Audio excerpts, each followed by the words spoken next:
আজকে গিয়েছিলাম এসএসকেএম এ কিছু দরকারে। তোমরা অনেকেই হয়তো এই জায়গাটা চিনে থাকবে। তো চলো আমিও তোমাদের একবার ভিডিওর মাধ্যমে জায়গাটা ঘুরিয়ে দেখাই। আসসালামু আলাইকুম এভরিওয়ান, কেমন আছো সবাই? এই দেখো আমরা বেরিয়ে পড়েছি। আর একদমই বাড়ি থেকে বেরিয়ে ভিডিও স্টার্ট করিনি। তো এটা শিবপুরে টোল প্লাজার কাছে এসে আমি ভিডিও স্টার্ট করেছি।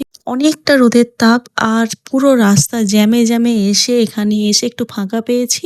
নদীর ধার বলে হাওয়া বইছে, তাই একটু শরীরটা ক্লান্তি দূর হয়েছে। বাইরে বেরোলে অবশ্যই হেলমেট পরা দরকার, এটা হচ্ছে সব থেকে একটা সেফটি জিনিস। কিন্তু হেলমেট পরলে আমার মাথা প্রচন্ড পরিমাণে ভারী হয়ে যায়, মাথা ব্যথা করে। তোমাদের কার কার এরকম হয় আমাকে জানাবে। আজকে হয়তো কিছু একটা ছিল, জানি না কেন সেকেন্ড ব্রিজেও এত পরিমাণে জ্যাম। আমি এরকম জ্যাম আগে কখনো দেখিনি। কলকাতার রাস্তা যত ঘুরি ততই ঘোরার ইচ্ছা যায়, মন তো ভরে না। কিন্তু এত রোদের তাপ যে একদমই ভালো লাগছিল না, মনে হচ্ছিল বিকেলে এলে ভালো হতো, কিন্তু বিকেলে এলে তো আর কাজ মিটবে না। কলকাতার দিকে এলে বেশিরভাগই সিহানকে বাড়িতে রেখে আসি, কারণ ওকে নিয়ে এলে অনেকটা চাপ পড়ে যায়, আর তাও আবার এত রোদের তাপ নিয়ে না আসাটাই ভালো হবে বাচ্চাদের।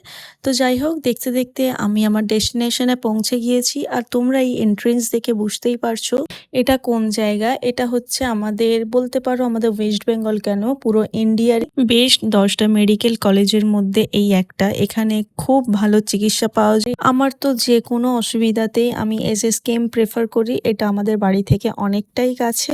আর এসে তো দেখছি এত জ্যাম, এক তো রাস্তায় অনেক জ্যাম, তোমাদের দেখালাম বললাম, আর এখানেও এসে অনেক জ্যামের মাঝখানে পড়লাম। তো যাই হোক, ওখানে আমাদের মোটামুটি কাজ মিটলো না, সেই জন্য আমরা এখন খিদিরপুরের দিকে রওনা দিচ্ছি। খিদিরপুরের গেট পার করে আমরা এখানে আরেকটা হসপিটাল আছে এসএসকেএম এর শাখা, ওখানে ঢুকে পড়েছি। তো ওখানে কিছু কাজ ছিল, কাজ মিটিয়ে বেরিয়ে আসছিলাম, দেখলাম গেটের সামনেই পেয়ারা মাখা দাঁড়িয়ে রয়েছে। তো ভাবলাম দেরি না করে ওটাই আগে খেয়ে নিই, একটু খিদে তো পাচ্ছিল। আর এই দেখো মিস্টার হাজবেন্ড আমার ব্যাগটাকে নিয়ে থাকে অ্যাজ ইউজুয়াল, আমি বাইরে বেরোলে এটা উনি ক্যারি করে। তো ওটার পরে এই গরমকালের জন্য আবার আখের রসটাও খেয়ে নিলাম, যেটা খুবই দরকার শরীরে। তারপরে আবার আমরা বেরিয়ে পড়েছি। আর এত সুন্দর একটা লাল মসজিদ দেখতে পেলাম, জানি না ওটা মসজিদ কিনা, তবে আমার মনে হলো মসজিদ। তো ওটাও আমি একটু ক্যাপচার করে নিলাম।